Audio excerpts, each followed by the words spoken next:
तो चलो आज बात करते हैं म्यूचुअल फंड के बारे में।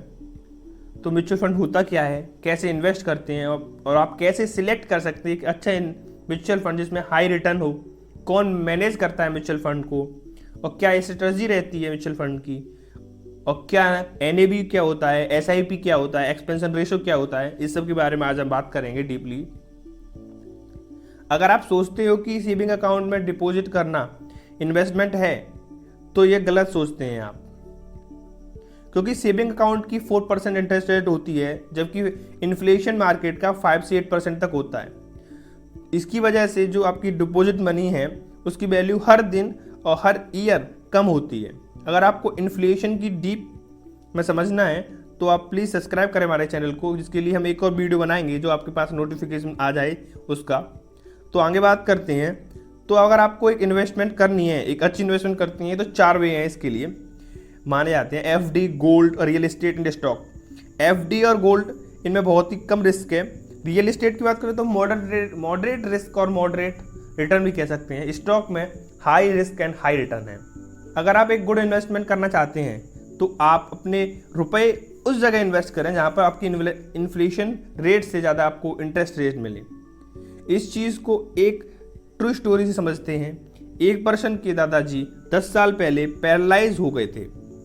10 साल बाद जब वह ठीक हो गए तब दादाजी ने उससे कहा कि मैंने 1990 में MRF के 20,000 शेयर खरीदे थे। बाद में पता चला कि आज की वैल्यू के अनुसार लगभग वो 20,000 शेयर की वैल्यू 130 करोड़ रुपए है। शेयर्स लिए थे 20,000 सर। अच्छा। और उनके सर्टिफिकेट्स टाइप मेरे पास दादाजी ने अभी दिए हैं। एक्चुअली ये पिछले 10 साल से पैरालाइज हो गया था इनको, तो मैं इनको गांव से अपने पास ले आया, इनका इलाज किया, तो अब जाके थोड़ा रिकवर हुए हैं। सर मैं जानना चाहता हूँ ये किस तरीके से और कहाँ सेल आउट होंगे, या जैसे मैं इनको सेल करना चाहता हूँ। आप बेचना चाहते हैं इसे? यस। यार आपको ये भी बता दें रवि कि ये जो शेयर्स हैं आपके पास, इसकी कुल वैल्यू इस समय की वैल्यूएशन के हिसाब से MRF चल रहा है करीब 64-65 हज़ार के बीच में। उसके मुताबिक करीब 130 करोड़ के आसपास आती है। अब ध्यान रखिएगा। तो ये होता है स्टॉक मार्केटिंग की कंपाउंडिंग पावर।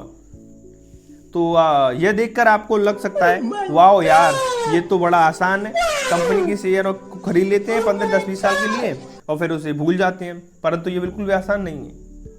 जैसे कि एक और एग्जांपल से इसी बात को समझते हैं। जैसे कि आइजैक न्यूटन ने साउथ सी कंपनी के शेयर से 7,000 यूरो प्रॉफिट कमाया। उसके बाद अचानक से लोगों ने हाईली इन्वेस्ट किया साउथ सी कंपनी में, तो आइजैक न्यूटन ने भी सोचा कि मैं भी फिर से इन्वेस्ट करता हूं। तो उसके बाद उन्होंने 20,000 यूरो का लॉस लिया। तो आइजैक न्यूटन खुद इस बात को कहती हैं कि मैं प्लैनेट्स के मोशंस को कैलकुलेट कर सकता हूं पर लोगों की सोच और स्टॉक मार्केट्स के अप एंड डाउन को समझ नहीं सकता हूं। तो शेयर मार्केट में हाई रिस्क और हाई रिटर्न है। तो हाई रिस्क को कम करने के लिए और हाई रिटर्न को मेंटेन करने के लिए वॉरेन बफेट एक सलाह देते हैं। वॉरेन बफेट वह है जो कि किसी टाइम पे 3rd रिचेस्ट पर्सन थे पूरी दुनिया के। वो कहते हैं कि do not keep all your egg in a one basket, मतलब सारे अंडे एक ही बास्केट में ना रख के अलग अलग बास्केट में रखें, जिससे कि एक बास्केट के गिरने पे सारे अंडे ना टूटे, ओनली एक ही अंडा टूटे। इसका मतलब ये रहा कि हमको अपने पैसे वो अपना मनी एक ही कंपनी में हाई इन्वेस्ट ना करके एक स्मॉल पीस ऑफ अमाउंट 4 से 5 कंपनी में इन्वेस्ट करना चाहिए, जिससे कि किसी एक कंपनी के डाउन करने से, फ्री फॉल करने से हमारी सेविंग बच सकें। तो आप कहेंगे आपको फिर भी डाउट रहेगा कि आप कौन 4-5 कंपनियां ऐसी सिलेक्ट कर सकते हैं जो कि हमें गुड रिटर्न दे सकें। तो इस जगह पे एक टर्म आता है म्यूचुअल फंड्स।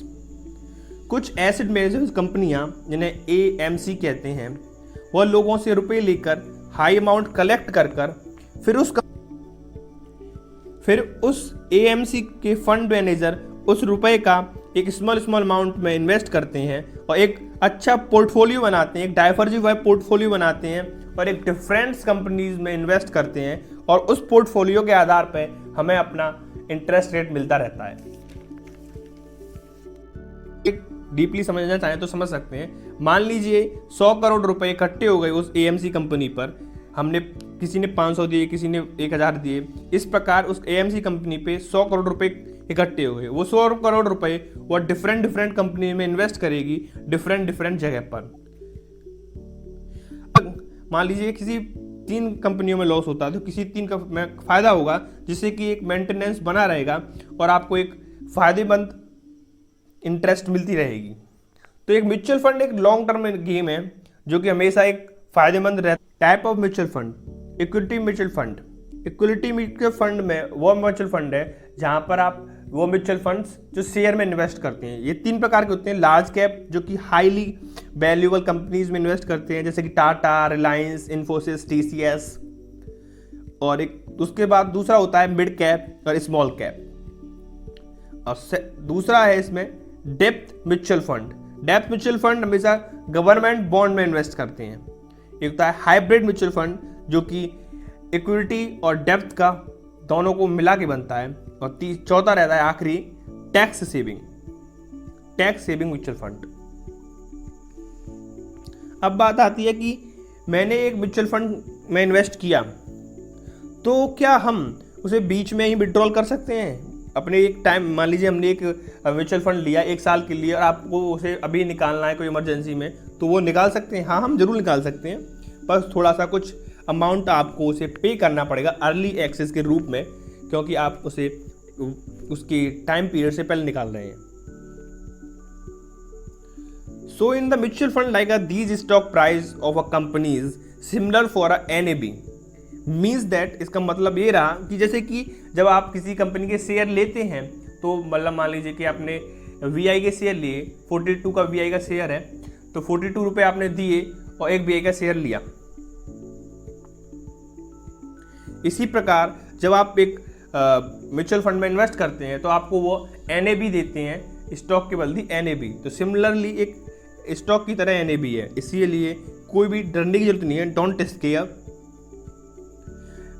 और एग्जाम्पल से समझने की बात करें तो यदि आपके पास मतलब यदि एक NAV 20 रुपये का है और आपको इन्वेस्ट करने हैं 100 रुपये, तो आपको 5 NAV वह म्यूचुअल फंड कंपनी देगी, जो कि AMC जो भी कंपनी है आपकी, वो आपको 5 NAV देगी। Regular plan and then direct plan. तो रेगुलर प्लान क्या होता है? रेगुलर प्लान जब आप कोई भी म्यूचुअल फंड में इन्वेस्ट करते हैं एक रेगुलर प्लान के जरिए, तो उसके बीच में एक आता है एजेंट आपके 1 से 2% तक का कमीशन चार्ज करता है। और डायरेक्ट प्लान में आपका कोई एजेंट नहीं होता, वो आपको खुद ही आपको म्यूचुअल फंड में अपने जरिए उसमें इन्वेस्ट करना होता है, और उसमें कमीशन कम कटता है और ज़्यादा प्रॉफिट होता है as comparison to regular plan के। अगर आप एक्सपर्ट की बात करें, और मेरे भी राय यही है कि हमको म्यूचुअल फंड में एक लॉन्ग टर्म इन्वेस्टमेंट करना चाहिए, कम से कम 8 से 10 साल। अगर आप उससे पहले निकालोगे तो एक अर्ली एक्सेस फीस लगेगी और एक शॉर्ट टर्म फीस लगेगी, जिससे कई सारे टैक्स कटेंगे और आपको एक रिलायबल वैल्यू नहीं मिल पाएगी। और आप एडवांटेज की बात करें तो सबसे पहला है डाइवर्सिफाई। एक म्यूचुअल फंड एक डिवर्सिफाई होता है। आप अगर एक स्टॉक मार्केट में रुपए लगाते हैं तो वहाँ पर रिस्क ज़्यादा है, पर म्यूचुअल फंड में रिस्क नहीं है, क्योंकि उसका पोर्टफोलियो एक हाईली डाइवर्सिफाई होता है, जिसके चक्कर में कभी भी बहुत ही कम चांस है, यानी कि 99.9 चांस है कि वह लॉस नहीं खाएगा। दूसरा, म्यूचुअल फंड में एक्सपर्ट्स की सलाह होती है, लो एक्सपेंशन रेशो होता है। आप इसमें SIP भी कर सकते हैं। SIP मतलब होता है यहाँ पर कि मंथली आप उसमें इन्वेस्ट कर सकते हैं। 500 या 100 भी आप मंथली दे सकते हैं, 1000 भी 10,000 भी मंथली दे सकते हैं। दूसरा बात करें तो लो रिस्क है as comparison to stock market. तो हमको ऐसी कंपनी में इन्वेस्ट करना चाहिए जिसका पोर्टफोलियो हमें पहले चेक करना चाहिए कि ये इसका पोर्टफोलियो कहाँ किस जगह पर कौन कौन सा शेयर लगा हुआ है। दूसरी और आखिरी बात, अगर आप किसी भी म्यूचुअल फंड को लेते हैं तो सबसे पहले आपको उसको देखना पड़ेगा कि आपका जो भी म्यूचुअल फंड है वह कौन कौन से शेयर में इन्वेस्ट किया है, किस किस कंपनी में इन्वेस्ट किया और कितने कितने % तक इन्वेस्ट किया है, और उसने पास्ट में कितना कितना रिटर्न दिया है और अब वह कितना रिटर्न दे सकता है। इसके बाद किसी भी म्यूचुअल फंड में इन्वेस्ट करने का कोशिश करें।